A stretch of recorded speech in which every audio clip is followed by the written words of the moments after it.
Buenas tardes, queridos amigos, muchas gracias por acompañarnos. Este programa, La Hora AMPI, Ciudad de México. Tengo el gusto de presentar a mi querido colega, amigo, miembro del Consejo Directivo de AMPI Ciudad de México, notario público número 57, David Figueroa. Muchas gracias por acompañarnos, David, esta es tu casa. Gracias, Miguel. Fíjate que hemos en diversos programas tocado de refilón los temas jurídicos relacionados con las operaciones inmobiliarias, y bueno, qué mejor que pues preguntarle al experto, ¿no? Un miembro destacado de nuestra asociación. Pues todas las preguntas que nos hacen comúnmente los clientes, algunos colegas. Entonces voy a platicar rápidamente tu currículum. Pedí que el currículum original de 10 hojas lo redujéramos a una, entonces voy a ser muy breve, pero sí quiero destacar pues el perfil que tiene nuestro invitado, ¿no? Es licenciado en Derecho por la Universidad Nacional Autónoma de México con mención honorífica, doctor en Derecho por la División de Estudios de Posgrado de la Facultad de Derecho de la UNAM, también con mención honorífica, notario número 57 del Distrito Federal en ejercicio desde 1988, presidente de la Asociación Nacional del Notariado Mexicano, AC, para el bienio 2005-2006, miembro del grupo de los 300 líderes más influyentes de México, según el número, ¿qué número es este, tocallito? 99. 99, de junio del 2007, de la revista Líderes Mexicanos, miembro de la Asociación Mexicana de Profesionales Inmobiliarios, AMPI, AC, miembro y consejero del Instituto de Administradores de Inmuebles para el bienio 2014-2015, director de comercialización de la Asociación Mexicana de Profesiones Inmobiliarias para el bienio 2014-2015, presidente honorario del Instituto Mexicano del Derecho Registral, AC, vicepresidente para Norte, Centroamérica y el Caribe de la Comisión de Asuntos Americanos de la Unión Internacional del Notariado, profesor de Derecho Civil, Derecho de Familia, Derecho Mercantil, Derecho Notarial y Derecho Registral en diversas universidades. Pues qué currículum tan interesante, David, qué bueno que pudiste estar con nosotros y platicar con nuestros amigos todos esos temas que el día a día nos pueden resultar en un impedimento, en un retraso, en una sorpresa, porque vaya que las hay, pero bueno, sabiendo que hay de todo tipo de sorpresas en las notarías, vamos a referirnos básicamente en esta hora a lo que son las sorpresas en las operaciones inmobiliarias. ¿Sí? Gracias, David, muy amable. Estamos de David a David y te agradezco muchísimo la invitación y definitivamente tienes mucha razón.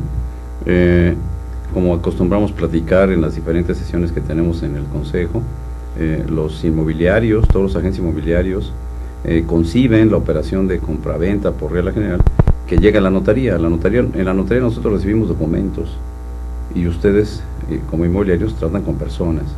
Si bien es cierto que firman las personas, trabajamos primordialmente sobre documentos y sobre un contrato que se entiende está ya concretado y que lo único que le hace falta es su formalización. Consecuentemente es importante que esas sorpresas no se encuentren y no se encuentran si los inmobiliarios lo que hacen es capacitarse y conocer qué es lo que tienen que revisar o ver cuando están por concretar una operación de compraventa, porque algún cliente les pide comprar una casa o algún cliente les pide vender su casa. Es definitivo tener en cuenta que las personas pasamos por la vida, afortunadamente no solas, la mayoría, algunas otras desafortunadamente sí, o afortunadamente, como lo quieran ver, pero si una persona a lo largo de su vida contrajo matrimonio, es importante determinar cómo es que en su momento el régimen que decidieron optar para el matrimonio está o es. Tenemos a lo largo de la historia de la Ciudad de México primordialmente dos regímenes que estuvieron vigentes hasta el año 2000 más o menos, que eran el régimen o de sociedad conyugal o de separación de bienes. La gente se casaba antaño por sociedad conyugal porque era un poco desafortunado considerar que era un poco desafortunado considerar optar por el régimen de separación de bienes, porque la gente considera que no había amor, ¿no? Si vamos a casarnos y compartir todo, y entonces se casaban la mayoría de las personas por sociedad conyugal. Algunas otras se casaban bajo separación de bienes, muy pocas. A la vuelta de los años vino cambiando esa impresión y los más de los matrimonios eran separación de bienes y ya no había regímenes de sociedad conyugal. En el año 2000 cambia la disposición normativa y se crea un régimen adicional, que es el régimen de sociedad legal, que considera unas situaciones un poco diferentes. El régimen de sociedad conyugal, cuando las personas contraen matrimonio, establece que los bienes que se adquieran durante el matrimonio les corresponden en común a los dos cónyuges y consecuentemente, si alguien va a vender una propiedad que se adquirió durante el matrimonio, pues es comprensible que tiene que firmar el otro titular. Si el régimen bajo el cual se casaron y adquirieron los bienes fue separación de bienes, pues por regla general firma solamente aquel que aparece como propietario en la escritura. A la vuelta de los años, y como decía yo hace unos minutos, en el año 2000 cambia un poco esta cuestión y se establece el régimen de régimen sociedad legal, que contempla que algunos bienes pueden entrar dentro de una sociedad conyugal, otros no, dependiendo de lo que la ley señala o que los cónyuges consideren. Por regla general, en este régimen de sociedad legal, no ingresan a un régimen de sociedad conyugal aquellos bienes que se adquieren por herencia, legado o donación, los que donan los padres a los hijos, o los que resultan de la herencia que recibe un cónyuge respecto a los familiares que tuvo y que fallecieron. Por regla general esos no entran, y aquellos que se adquieren por don de la fortuna. Si alguien saca la lotería, se la sacó solito y ya no comparte con el cónyuge. Todos estos sistemas de sociedad conyugal, separación de bienes y sociedad legal admiten modificaciones, no son definitivos, y las modificaciones van en función de que la gente decida, convenga algunos bienes que formen parte de la sociedad conyugal, otros no, y que contemplen un régimen de separación de bienes, que incluso algunos que se adquieren por herencia formaran parte o no, son susceptibles de ser modificados. Y eso, la única manera de conocerlo es a través de un documento que se conoce como capitulaciones matrimoniales, que todos los casados los firman cuando se van a casar. Nadie se entera de lo que firma, porque cuando te vas a casar lo que quieres es que te diga el juez ya estás unido en matrimonio y punto, y después lo que quieres es que diga el juez que ya se terminó el matrimonio. Finalmente siempre estás que el juez diga, y a veces le echa la culpa al juez, pero siempre se firma el documento, y es ese documento de capitulaciones matrimoniales, donde la gente conviene cómo van a regir los bienes durante el matrimonio. Esas capitulaciones matrimoniales, cuando no hay bienes, pues es un formatito que hay que firmar dentro de los tantos formatos. Actualmente la ley ya ha cambiado, establece cursos de orientación, de inducción o de reflexión, pero específicamente por lo que respecta a los bienes, subsiste ese documento de capitulaciones matrimoniales. Si hay bienes y los que los tienen, habiéndolos adquiridos como solteros, quieren pasarlos a la sociedad conyugal, pues hay que hacer una escritura ante notario y mandarle inscribir al registro público para que quede constancia que se bien forma parte de la sociedad conyugal. Si no es así y deciden que todos los bienes forman parte de la sociedad conyugal, pues los que se adquieran durante el matrimonio formarán parte, y y cuando se venda pues tendrán que comprarse los cónyuges. Sobre esto es importante no tanto conocer cuál es el régimen, sino conocer cuál es la situación del matrimonio, de la persona que va a vender. Si está casada, pues es importante determinar cuál es el régimen que existe en el matrimonio.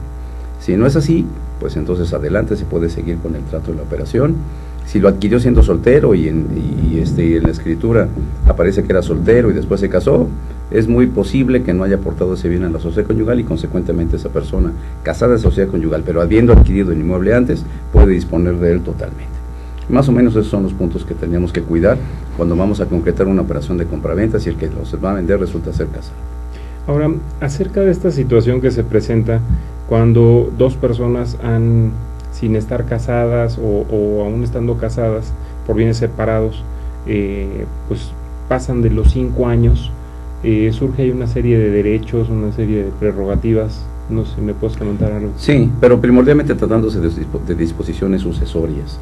En vida existe la obligación de dar alimentos, pero no restringe esa situación la propiedad. Una persona puede vivir en concubinato, puede vivir, el concubinato es una unión libre, puede vivir en concubinato y adquirir inmuebles. Él puede disponer de los inmuebles porque no ha contraído matrimonio, y eso no le quita la obligación que tenga de dar alimentos, o en su caso, si falleciere, no le quita a la concubina la posibilidad de adquirir por herencia la parte conducente de los bienes que hubiera dejado el concubino. Pero esa situación se ventila necesariamente en el caso de una transmisión hereditaria ante el notario. No nos involucra como profesionales inmobiliarios de inmediato, porque lo que tenemos que tener a la mano para poder realizar alguna operación de compraventa que nos encargan es específicamente la escritura. y en escritura ya se definió cómo es que el propietario que va a vender adquirió.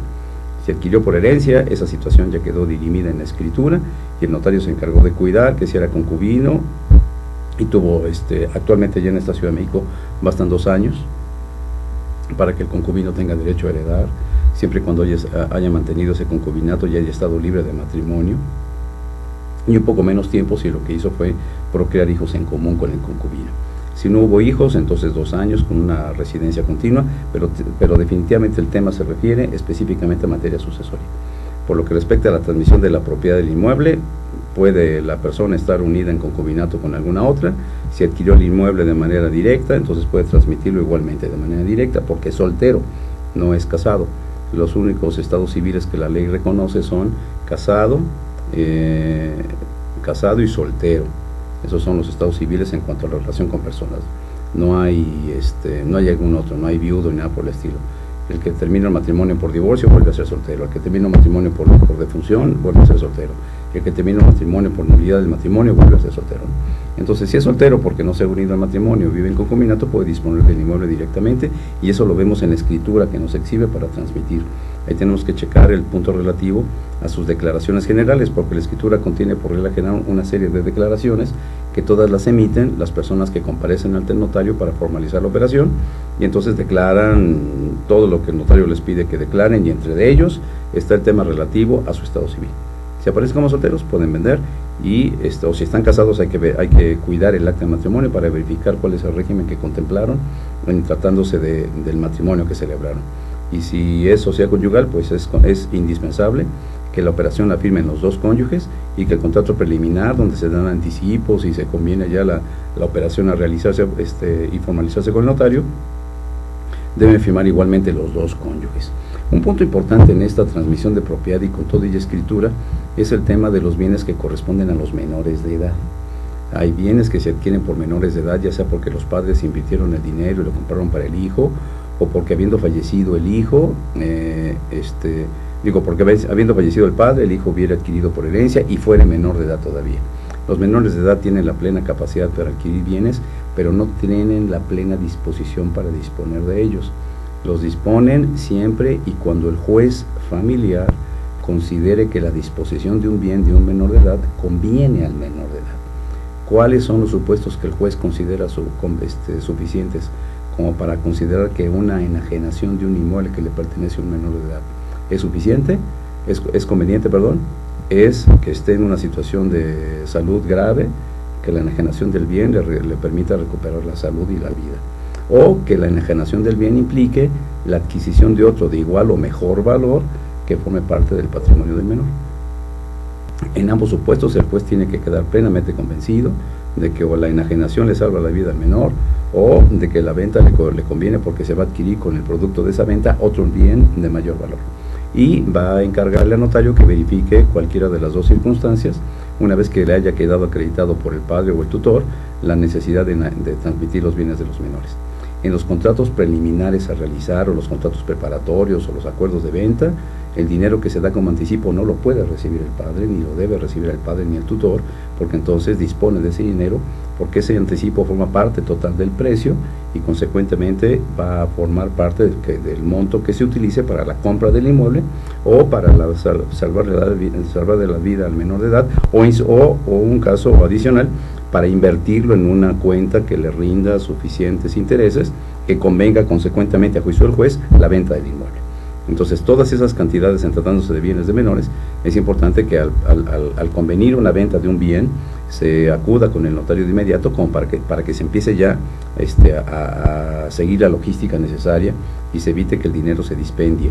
Y en todos los casos de venta de bienes de menores, el notario va a intervenir después de la resolución judicial que autorice la venta y que obliga al notario a verificar los supuestos que le fueron acreditados al juez.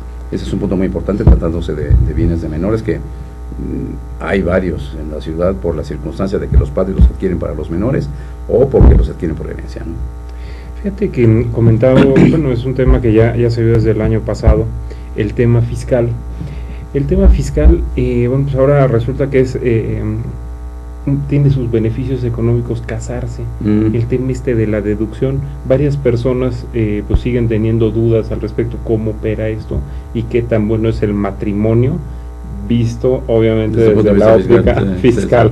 En algunas ocasiones platicábamos en una de las tantas exposiciones que los que estaban casados sociedad conyugal eran así como vistos como bichos raros, ¿no? Porque ¿cómo se te ocurre casarte, ¿no? Y después, ¿cómo se te ocurre casarte en sociedad conyugal y tienen que compartir tu mujer? Pero el año pasado se dio una reforma que consideró a los enajenantes como contribuyentes y se refirió específicamente a ellos y estableció que en el caso de la enajenación de una casa destinada a habitación, pues los propietarios de esa casa, de la casa que se vendía, o sea, el que vendía su casa, tenía derecho a una reducción de un importe total de 3.500 unidades de inversión. 3.500 unidades de inversión. Hay que hacer la equivalencia para conocer el monto. Y se refirió al contribuyente, por lo tanto, si el contribuyente que vendía su casa resultaba estar casado, pues entonces contribuían en el impuesto sobre la renta dos. Por lo tanto, tenía cada uno de los dos derecho a una reducción de 3.500.000 UDIs, que llegaban inclusive a ser arriba de los 7 millones de pesos. Entonces, ese tema, de una manera hasta cierto punto coloquial, nos orillaba a decir que los que estaban casados en conyugal tenían una ventaja por los que estaban casados en separación de bienes, porque el casado en separación de bienes solamente podía deducir 3.500.000 UDIs, y el casado en sociedad conyugal deducía dos. ¿Por qué? Porque eran dos los titulares del bien que se estaba vendiendo. Lo mismo sucede cuando los bienes se enajenaban por copropietarios, que podían ser más de dos, si el bien que se enajenaba era la casa habitación de esos copropietarios. Ejemplo, si el inmueble hubiera sido adquirido por el padre y casado en sociedad conyugal, y a favor de los hijos un porcentaje, cuando se vendía la casa habitación de ese padre o de esa familia, pues habría que ver cuántos copropietarios eran, que era muy posible que fueran más de 2, 3, 4 o 5, dependiendo de los hijos que hubiera tenido la persona, y que estuvieran habitando esa casa habitación, y que se hubiera adquirido en esas condiciones, para mí y para mis hijos. Así tienen que aparecer en la escritura. Si todos eran ya mayores de edad, a la venta de la propiedad, pues tranquilamente había 3.500.000 unidades de inversión por cada uno de los copropietarios. O sea, la exención iba a 3.500.000 por 5, o por 3, o por 4, por los que fueren. Consecuentemente, una casa de un monto importante resultaba estar exenta totalmente del impuesto a la renta. En aquellos casos en los que los precios de las casas rebasaban el equivalente a 3.500.000 unidades de inversión, creo que son 350.000 unidades. Ay Dios, espérame, se me fue el dato. Nuestros colegas lo ubican perfecto y a mí se me fue ahorita el monto, pero era el equivalente a 3.500.000 pesos. Sí, yo sé, 7 millones, conversión ya en pesos, sí, de esas raras unidades. Las primeras eran una sola deducción que valía como 3.500.000. Obviamente va aumentando porque la UDI aumenta, y cuando eran casados sociedad conyugal iba a 7 millones de pesos, no a 3.500.000 unidades de inversión. Ahí estaba yo regándola, pero no me acuerdo bien cuál es el monto que establece la ley, pero la equivalencia el año pasado daban 3.500.000, y si se enajenaba por dos personas casadas en sociedad conyugal, pues eran 7 millones de pesos de exención aproximadamente. Exacto. Entonces eso nada más había que considerar la división entre las unidades de inversión para saber cuál era el monto, porque ahorita se me escapó, te confieso, no me acuerdo cuál es el monto, pero esa equivalencia nos daba. Entonces ese tema orillaba a que se pudiera deducir o exentar casas arriba de los 7 millones de pesos, ¿no? A la fecha el monto puede ser un poquito mayor porque la UDI incrementa día con día, entonces siempre hay que hacer la conversión para conocer cuál es el monto de la deducción en cuanto a impuesto sobre la renta se refiere. Si el precio de venta es superior a esa equivalencia, el impuesto sobre la renta se paga por la diferencia. O sea, un monto exento y la diferencia es la que es sujeta de pago del impuesto sobre la renta por el vendedor. Claro. Pues es muy interesante este tema porque pues sí fue una sorpresa en la reforma fiscal que fuera pues agravarse la casa habitación, ¿no? Sí. Todavía varios inmobiliarios tenemos ahí las dudas de, bueno, si es un dinero que a final de cuentas ya pagó impuestos, el que adquiere una casa bueno, ya pagó impuestos, ya sea su nómina o a través de una empresa, lo que sea, pues ¿por qué volver a pagar, no? O sea, es una situación ahí que habrá que revisarse, pero pues es lo que hay, ¿no? Sí, desafortunadamente sí. Actualmente Anteriormente estaba exenta independientemente del monto, la enajenación de la casa habitación, pero pues cada vez hay necesidad de contribuir más para el gasto público y por lo tanto cada vez hay que pagar y pagar. Y bueno, la reforma fiscal ya nos dijeron que no va a haber nuevos impuestos, no va a haber incrementos, pero desgraciadamente tampoco va a haber disminuciones o pues ampliación de los márgenes de exención, ¿no? No. Amén de que el año pasado, que subsiste para se estableció en la venta de la casa habitación que el avalúo que se utilizara para el pago del impuesto sobre adquisición de inmuebles, por lo que respecta al impuesto local de adquisición de inmuebles en la Ciudad de México, iba a servir de base para el pago del impuesto predial a partir del año siguiente. Entonces ya no iba a ser la base para el pago del impuesto predial el valor catastral, el que aparecía en la boleta. Si se vendió un inmueble el año pasado y se practicaba un avalúo para conocer cuánto había que pagar de impuestos, el valor que el avalúo determinara, parece bien, implicaba para el año siguiente, sin más, la base para el pago del impuesto predial. O sea que ahí hay un incremento ya en el pago del impuesto predial en función de que ese bien hubiera sido objeto de una venta en el año anterior. Entonces a la fecha el valor catastral que tenía el año anterior ese bien se vio incrementado en función del valor comercial que tenía el bien mismo.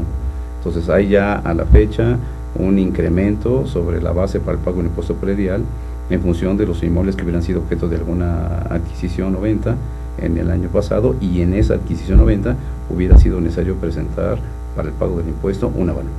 Entonces el avalúo definitivamente es más alto que el valor catastral y ya hay un incremento para el pago del impuesto predial. Las personas van a tener que pagar más de impuesto predial y ya no lo que pagaban antes, ¿no?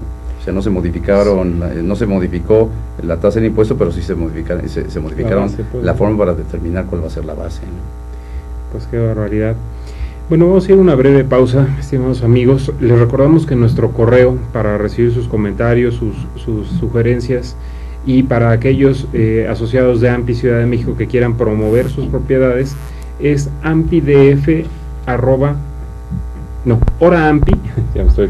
oraampi@ampidf.com.mx. Por favor, contáctenos por esa vía. Incluso en un ratito más vamos a dar las propiedades inmobiliarias que vamos a ofrecer a nuestros seguidores, y esas propiedades pueden ser anunciadas por este medio. Si quieren más información de las propiedades, también nos pueden contactar ahí por ese correo, o puede también llamar a las oficinas de AMPI Ciudad de México, donde nuestro staff, mandamos un saludo, los podrá atender. Vamos a corte, muchas gracias. 1.500.000 unidades de inversión.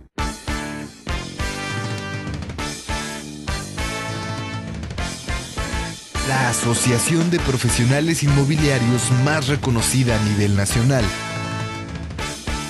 Más de 55 años trabajando en el sector. Buscamos el trabajo en equipo con total confianza y certeza.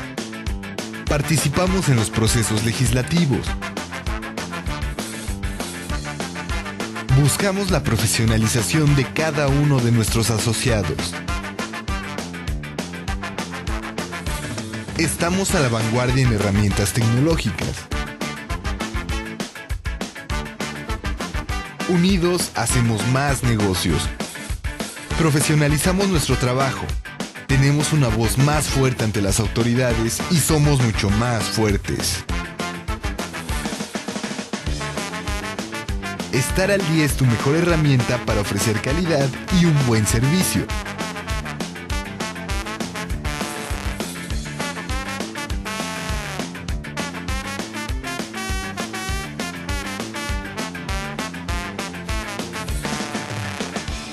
Alianzas.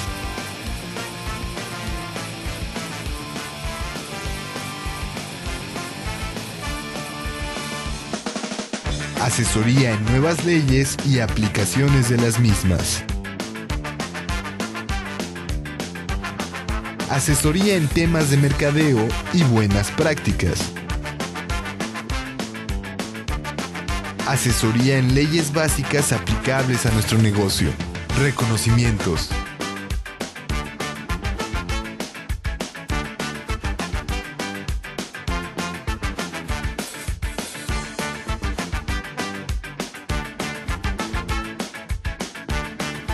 actualización en temas de interés inmobiliario. Diviértete. Conoce. Aprende. Próximamente el mejor MLS del país.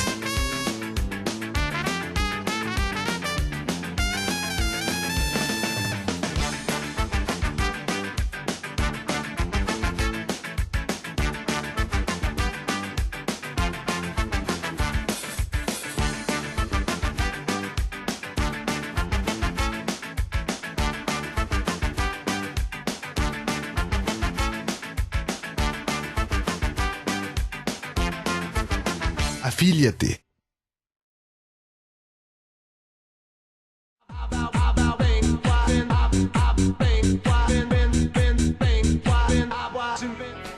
En Deiman contamos con 3 centros de distribución en México, ubicados en las ciudades de Guadalajara, Puebla y México. Distribuimos al interior de los Estados Unidos por medio de un centro de distribución ubicado en la ciudad de El Paso, Texas.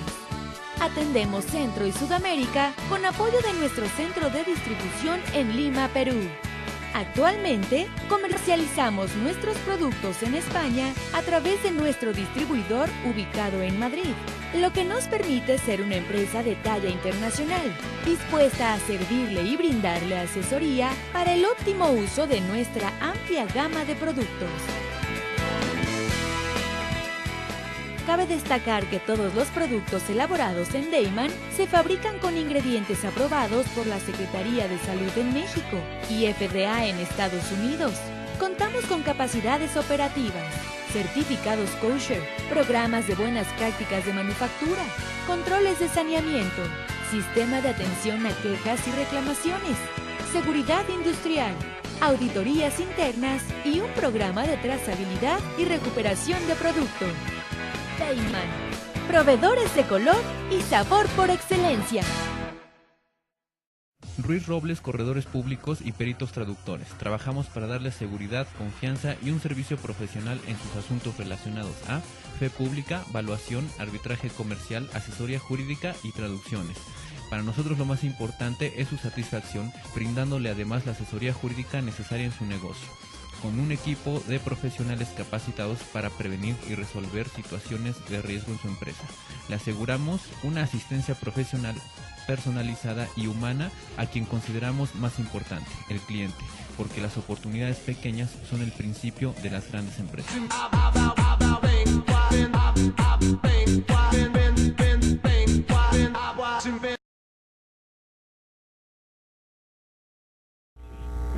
Estamos de regreso, queridos amigos, muchas gracias por acompañarnos. Seguimos platicando con David Figueroa Márquez, el doctor que forma parte del consejo y que ha venido a aclararnos muchas dudas que tenemos en las operaciones inmobiliarias. Ya platicamos ampliamente de lo que son los regímenes, sociedades conyugales, separación de bienes. Ahora me gustaría platicar un poquito de lo que son las hipotecas. Me han tocado operaciones en las que la gente se sorprende, ¿sí?, de familiares, ¿no? Obviamente operaciones que no he llevado yo, pero familiares que no sabían que anteriormente y por circunstancias diversas se quedaron grabados esos inmuebles, no se tomó la precaución de hacer las investigaciones y todo, y se lleva unas sorpresas que destrabarlas toma meses. Cierto. Entonces, pues tú, ¿qué nos podrás comentar acerca de las hipotecas, de esos gravámenes, registros? Muy importante lo que tocas, Tocayo, porque justamente el registro de la propiedad es una institución con la cual los profesionales inmobiliarios debemos tener muchísimo contacto, porque es justamente donde los documentos notariales o resoluciones judiciales, o en su caso administrativas, cuando se refieren a inmuebles, se inscriben y dejan una seguridad jurídica completa y una oponibilidad frente a terceros. Un documento no inscrito, si bien es cierto que vale, lo cierto es que también no está del conocimiento o no es del conocimiento del público en general, y consecuentemente genera una cantidad enorme de situaciones y de complicaciones que pueden inclusive causar daño económico a quien se involucra con ese tipo de bienes. Entonces, consultar el registro público es definitivo, conjuntamente con la escritura que exhibe el vendedor para la venta del inmueble que se nos encarga. Es importante ir al registro público y verificar qué es lo que dice el folio real correspondiente. En el Estado de México y en esta ciudad existen ya un sistema automatizado que tiene las inscripciones en un folio para cada propiedad.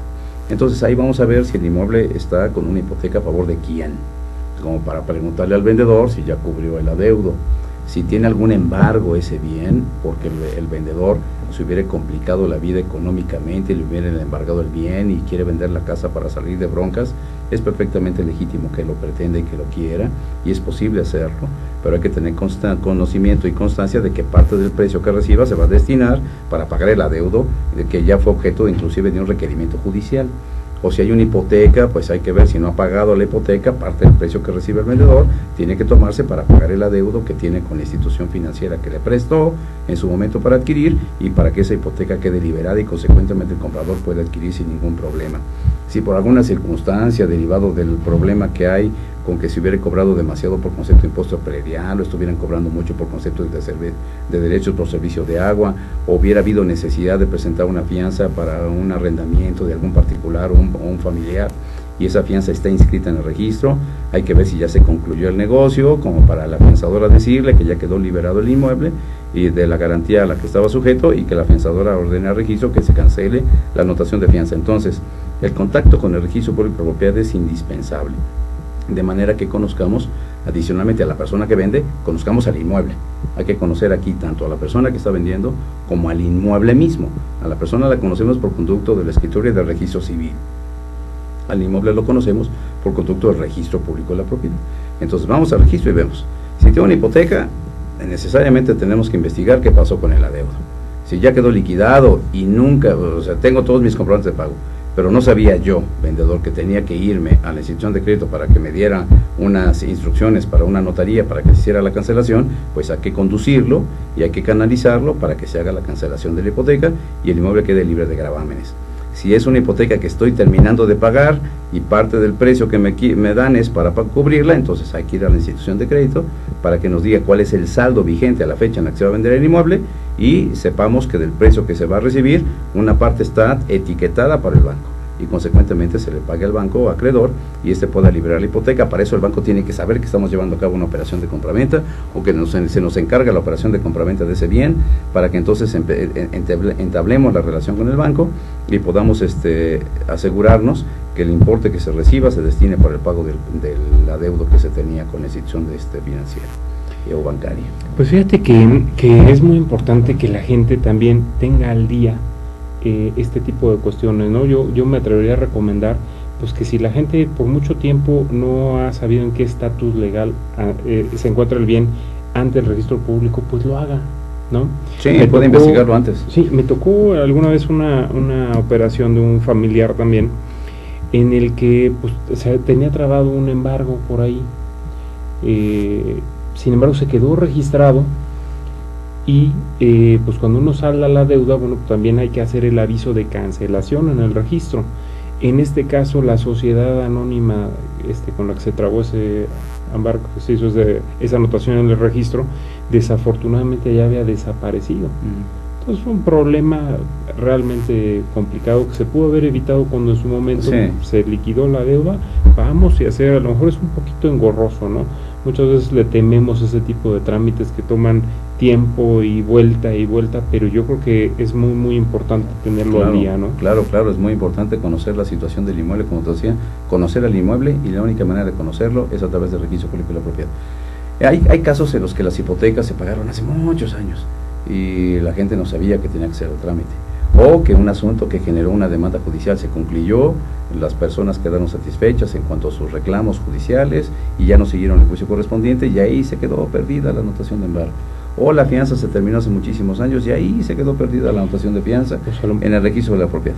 Si el banco también puede, después de muchos años han cambiado también los bancos. Los bancos cambiaron, se les pagó el monto del préstamo, nunca les requirieron que cancelaran la hipoteca, y pues al banco no le importa, ¿no? Ya recibí yo mi lana, pues el comprador o el deudor que haga lo que tenga que hacer, si me lo pide yo lo haría, yo banco lo haría. Pero como no se lo piden, pues el banco no lo hace. Y se quedan por ahí perdidas las inscripciones de hipotecas, de embargos y de fianzas.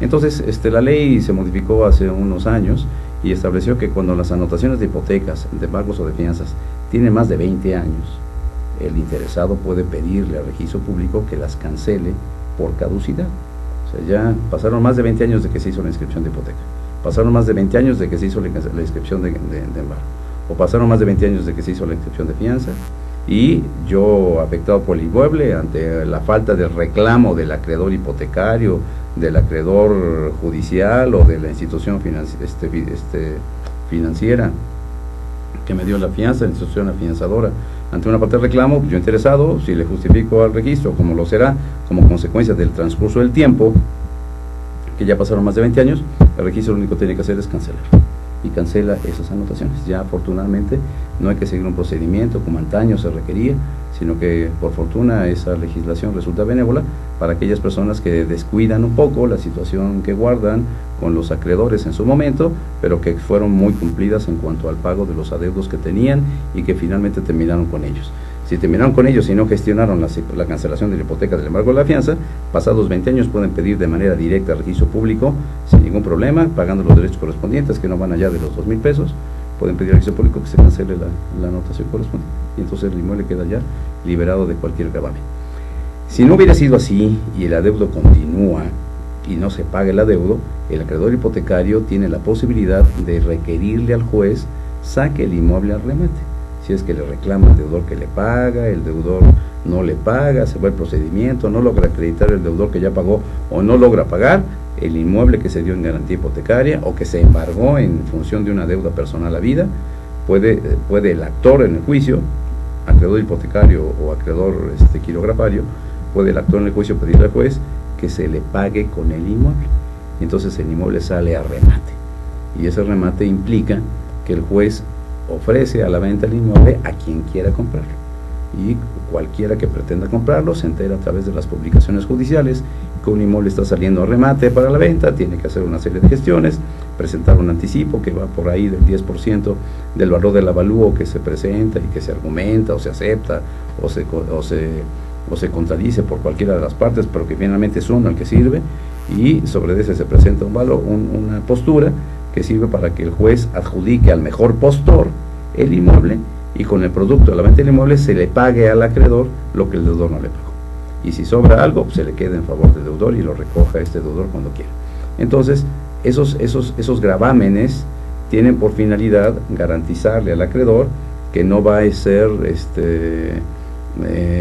no va a tener problemas si es que presta con garantía, no va a tener problema de que se le pague finalmente, o se le paga con los pagos que se convinieron realizar, o se le paga con el inmueble. Si se adquiere por remate, el acreedor que adquiere por vía de remate judicial, adquiere el inmueble libre de cualquier gravamen y puede consecuentemente proceder a la venta del mismo inmueble. El trámite de adjudicaciones en los tribunales es un poco complejo, porque muchas veces los inmuebles que se adjudican están ocupados por el mismo deudor. Entonces el postor que entra y que adquiere por remate, pues después tiene que promover judicialmente que desalojen al deudor, y hay situaciones muy complejas, pero que no van, que no impiden que el inmueble pueda ser adquirido y por esa vía, o que un inmueble adquirido por remate pueda ser vendido. Eso es perfectamente posible, en la medida de que es la forma en la que el acreedor se garantiza de que le paguen su adeudo, ¿no? Claro. Fíjate que el año pasado todavía varios colegas se quejaron un poquito del tema del registro público, ¿no? Que todavía está tardando mucho el acceso a la información. Yo sé que las autoridades han mencionado que el avance en el proceso de digitalización de toda la documentación va muy avanzado.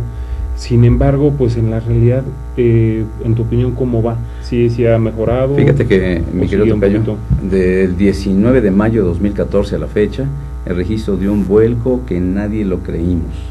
Hasta antes del 19 de mayo, yo te podía decir que las escrituras o los trámites en el registro tardaban meses, si no años. Era demasiado lento. Tú sabías cuándo ingresabas un documento, pero no sabías cuándo iba a salir, y consecuentemente la corrupción estaba a flor de piel. Pero del 19 de mayo en adelante entró otra administración ahí, con un director que ya no está, que era el maestro Robelo Pico. Actualmente está la licenciada Martínez, que se llama, ahí se me fue el nombre ahorita, pero hay otra abogada, una jovencita muy capaz, y las operaciones están saliendo muy rápido, el trámite es muy ágil. Te quiero decir inclusive que estamos ya inscribiendo por vía electrónica actos desde las notarías en el registro público. Ya nosotros llenamos un formato que hemos consensuado con la dirección del registro público. Griselda Martínez se llama la directora actualmente, que estamos consensuando con el registro, consensuamos con el registro público, llenamos el formato, lo mandamos por vía electrónica y la inscripción se tarda menos de 10 días hábiles. Y una vez que ya lo calificó el registrador, nos regresa y imprimo yo la forma de inscripción y le entrego el documento al cliente. Cuando el documento se inscribe por vía de presentación física al registro, el registro está dictaminando la procedencia o improcedencia de la inscripción en un plazo no mayor de 20 días hábiles. Ha cambiado de una manera radical la actuación y el desenvolvimiento de la institución para con toda la sociedad de esta ciudad. Entonces, yo te puedo decir que este registro público de la propiedad de 19 de mayo de 2014 en adelante es otro registro y está funcionando bastante bien y muy ágil y con una apertura y comprensión de la relevancia de su función, que pues bueno, hay que felicitar al jefe de gobierno por haber tomado la decisión de designar a los actuales titulares y al actual titular, licenciado Griselda Martínez, y a estarlos empujando y presionando para que las inscripciones se hagan por vía electrónica. Te quiero decir que a partir de marzo de este año vamos a poder inscribir no solamente unos cuantos actos que son los que a la fecha podemos inscribir, sino vamos a poder inscribirlos todos de manera electrónica y cualquier persona con el número de ingreso al registro puede consultar por vía de la página del registro público la situación en que va su trámite. Entonces hay una apertura completa de la institución y eso da gusto porque es una institución necesarísima para el trámite de las actividades que realizan los profesionales inmobiliarios y que realizamos los notarios. No, pues qué buenas noticias. Entonces, es una muy buena noticia esa. Muy buena noticia y bueno, pues una palomita para el gobierno de la ciudad. Hay que reconocer, vemos muchas veces los errores, pero pues también hay que ser justos y los aciertos también hay que darle la bienvenida, ¿no? Y ese es uno al que hay que aplaudir realmente porque estamos nosotros incluso ya impresionados de lo rápido que están trabajando los del registro público de la propiedad. Pues qué maravilla. Qué bueno. Tocayo, vamos a pasar a una breve pausa, la última de este programa, y vamos a seguir platicando con nuestro invitado. ¿Cómo no? Y vamos a dar información importante relativa a pues la madre de las asociaciones de AMPI, que es AMPI Nacional, unos muy buenos anuncios que hubo, la toma de protesta el día de ayer. Vamos a una breve pausa y estaremos con ustedes en unos minutos. Ya eres todo un profesional de la comunicación, mi querido.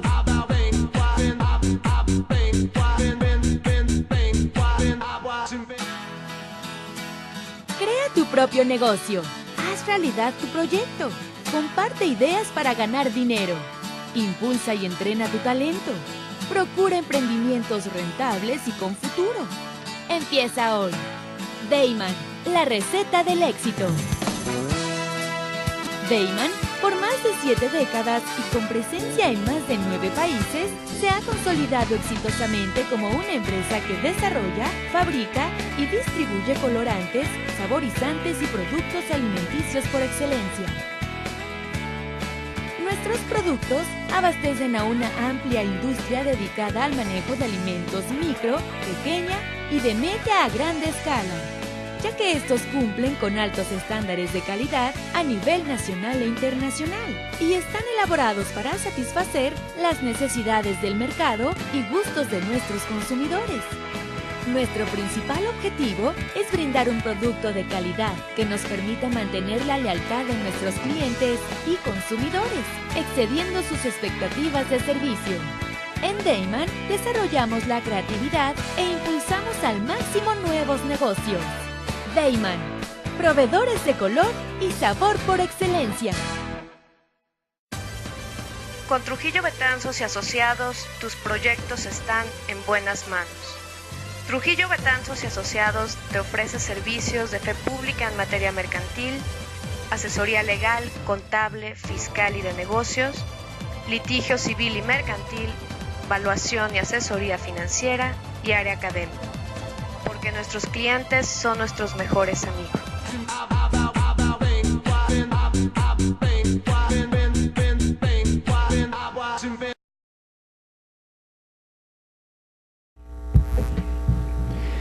Muchas gracias por seguir con nosotros.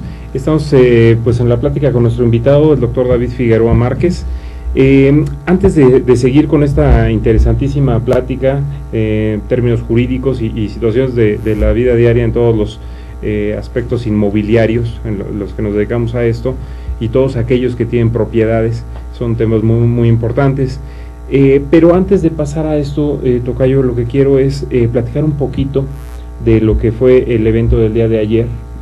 Muy interesante. La toma de protesta que hubo en el centro libanés, a la cual asistieron pues personalidades de la talla del jefe de gobierno, el doctor Mancera, del titular de Jorge Carlos Ramírez Marín, el director del Infonavit, de Coparmex, de verdad toda un presidium de verdad sumamente vasto, nutrido y de un nivel pues incomparable, ¿no?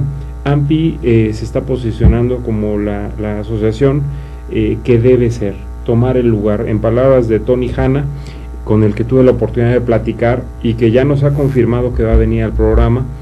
Por cuestiones de agenda no nos puede dar todavía una fecha, pero daremos la difusión adecuada para que la gente lo conozca, ¿no? Tony Hanna es una persona muy, muy dinámica, trae una visión de cambio, de meter cosas nuevas y pues sobre todo también pues que lo que no funciona se cambie. Claro.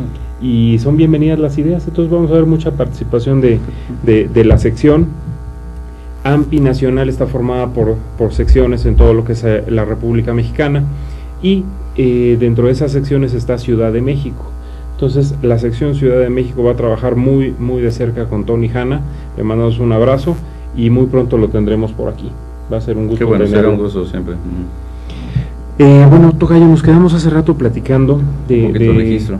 del tema del registro.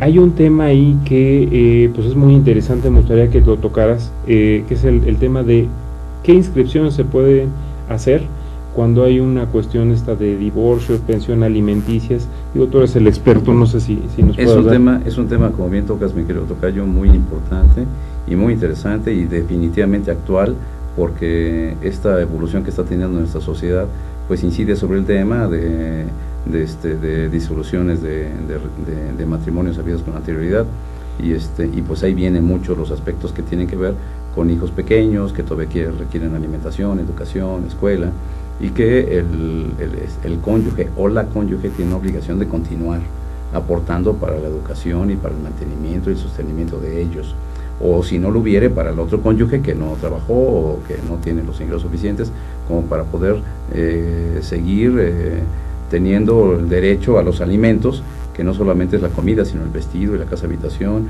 y algunos otros aspectos que tengan que ver incluso con la vida que tenían cuando eran casados. Entonces, cuando alguna persona es condenada al pago de una pensión alimentaria, pues tiene la obligación de cumplir con esa obligación, tiene la obligación de cumplir con su entrega de recursos de acuerdo como fue establecido en la sentencia correspondiente. Antaño, si no se pagaba la pensión, pues no había más que acudir al juez a reclamar otra vez que no se pagaba la pensión alimentaria, y el procedimiento se puede llevar un buen rato. A la fecha eso subsiste, pero ahora existe la posibilidad de que el afectado por aquel incumplimiento de quien fue condenado a pagar una pensión, acuda con el juez de registro civil y le diga al juez de registro civil que el condenado a pagar la pensión no lo ha hecho. El juez de registro civil investiga en el registro si hubiere propiedades a nombre de esta persona, y si fuera el caso, entonces le pide al registro civil, al registro público de la propiedad, que inscriba al margen de la anotación de propiedad del deudor alimentario, que inscriba una anotación que establece que esa persona no cumple con su obligación de cubrir la pensión alimentaria. Y esa anotación en una inscripción de propiedad le impide al propietario poder vender el inmueble si es que no se pone al corriente. Entonces, esa persona que resiente una inscripción que ordena el registro civil tiene que acudir ante el juez de lo familiar a justificar que paga o ponerse al corriente, y justificar que está poniéndose al corriente, para que el juez le pida al juez de registro civil, que le pida a su vez al registro público, que cancele la anotación de deudor alimentario moroso. Es algo muy importante, porque así pues realmente los que tienen necesidad de alimentos los ven satisfechos por muchas personas que antaño no cumplían con su obligación y que no tenían otra sanción más que un reclamo directo o un señalamiento con el dedo. Ahora es un bloqueo de la propiedad cuando el juez de registro civil ordena que se inscriba una anotación de este tipo. Con eso creo que cerramos un poquito todo lo que tiene que ver con esas cuestiones de vinculación necesaria con el registro público de la propiedad, en donde ya se involucra el registro civil y que son importantes que conozcan los profesionales inmobiliarios para que la operación de compraventa no genere sorpresas, como tú bien apuntabas, mi querido tocayo, al inicio de esta charla, de que no llegaran sorpresas a las notarías y pues hay que irse perpetrando de varios conocimientos para lograr que las operaciones que se encargan, pues se concreten y se concreten en el menor tiempo posible, porque todo eso es benéfico para las personas que se involucran en la operación y para el propio profesional inmobiliario que puede cobrar sus honorarios lo más pronto posible. Hay un tema que también resulta ser muy importante y que tú me dices. Quiero comentar, desgraciadamente yo creo que no vamos a poder ver todos los temas que yo quería, porque obviamente por el tiempo es reducido.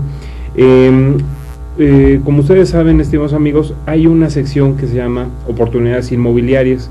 Hay una propiedad que me pidieron anunciar un socio AMPI y no quiero dejar pasar la oportunidad. Ojalá nos dé tiempo de ver otro tema, pero pues para aprovecharlo al máximo voy a dar la información. Vamos a poner en pantalla ahorita las fotografías de esta propiedad. Es una residencia en una planta, no tiene desniveles, está en la calle de Fuego, en Jardines del Pedregal. Es un terreno de 836 metros, una construcción de 630 metros y es un precio que está dando de 11.990.000 pesos. Es una propiedad que vale mucho la pena. Si quieren más información se la podemos proporcionar con todo gusto. Recuerden, nuestro correo es horaampi@ampidf.com.mx o en nuestras oficinas, en donde nuestro staff les puede proporcionar más información. Bueno, veamos el último tema. Tenemos algo así como 3 minutitos. ¿Cómo no toca? Sí. Me gustaría mucho platicar el tema de lo que son las ventas mediante poder irrevocable para actos de dominio. Una forma de propiedad que muchas constructoras pues lo hacen pues para efecto de que la gente no quiere gastar en la escrituración, le otorgan el poder y pues el resultado se cree que es el mismo, pero quiero que nos des tu punto de vista sobre las consecuencias de este tipo de operaciones. Tienes mucha razón, tocayo, no es lo que uno pensara que fuera tener un poder, el poder a su vez disponer de la propiedad de una manera amplia. En principio así es, o sea, se puede disponer de una manera amplia, pero el poder irrevocable está sujeto en principio a la representación del poderdante, o sea, el propietario. ¿Qué significa eso? Que si se le muere el poderdante, pues el apoderado que tiene un poder irrevocable, pues ya no tiene a quién representar. ¿Qué pasa con esos poderes irrevocables? Lo que bien apuntabas al inicio. Pareciera que es una solución, pero no es una solución. La gente busca a veces no cubrir los impuestos correspondientes por las operaciones que realiza, las compras que realiza, porque va a vender el inmueble de inmediato, no pretende quedarse con él. Son muchos los gastos de escrituración, pero son muchos los riesgos que se corren al pagar un precio y recibir a cambio del precio no la propiedad, sino la representación. Eso lo que implica es que yo soy el administrador de los bienes de aquel a quien le pagué el precio por la compra del bien, y lo único que recibo a cambio del precio que pago es la posesión del bien, que no es propiedad, y no recibo la propiedad, recibo el encargo de disponer de la propiedad y con el compromiso del poderdante de no revocarme ese encargo. Finalmente es un encargo, el poder es un encargo, es una administración. El inmueble, en la medida en la que no se hace la escrituración y se le comunica al registro público, que es la institución que está directamente vinculada con la vida de los inmuebles, ese inmueble sigue apareciendo a nombre del que es el propietario y a quien yo le pagué y el que me entregó la posesión, el que ya se gastó la lana y se fue a cualquier otra parte. Yo, apoderado con poder irrevocable, estoy sujeto a que se me muera el poderdante, a que me lo revoque inclusive, porque pudiera revocármelo. Todos los poderes son revocables, incluso los irrevocables, y el irrevocable lo único que le genera al apoderado es reclamar daños y perjuicios, o que le embarguen el bien al que aparece como propietario en el registro, o que se lo rematen porque no siguió un procedimiento, o hay circunstancias o inclusive pudiera volverlo a vender el que está como propietario en el registro público, que dio un poder irrevocable por un precio que le dieron. Podría haberlo vuelto a vender en cualquier otra parte del país o incluso fuera del país, y en menudo problema está involucrado el que tiene un poder de esas características. No, pues vaya que son riesgos. Muy altos porque uno paga a cambio de nada prácticamente. No, pues está terrible. Pues David, de verdad que esta es tu casa. Ojalá algún día dentro de tu complicada agenda nos puedas apartar otro rato para visitarnos. Tenemos varios que se nos quedaron abiertos, y sobre todo la gente que también luego nos pregunta, y bueno, pues las presiones jurídicas, que mejor que un doctor, que un notario y que una persona tan calificada como tú. Gracias, tocayo, muy amable por la invitación, estoy a tus órdenes. Ojalá sea de utilidad para nuestros afiliados y nuestros compañeros y colegas que están al pie, y te felicito nuevamente por la conducción. Muy amable, muchas gracias y felicidades a AMPI. Felicidades a AMPI, muchas gracias a ustedes que nos acompañaron, y ojalá pronto podamos tener de visita a nuestro invitado. Muchas gracias y buenas tardes.